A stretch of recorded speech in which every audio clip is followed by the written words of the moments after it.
गुलाम आखिर गुलाम होता है। कतर पर इस्राएली हमला एक गुलाम के मुंह पर एक ऐसा थप्पड़ है जो किसी भी अक्लमंद के लिए बहुत बड़ा इशारा है।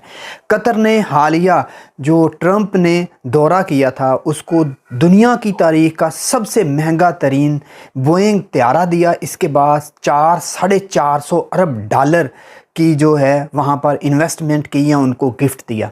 अब अल्लाह पाक इस दुनिया का खालिक वाज़े तौर पर कुरान मजीद में फरमा रहा है कि ये कुफ़ार तुम्हारे दोस्त हरगिज़ नहीं हो सकते।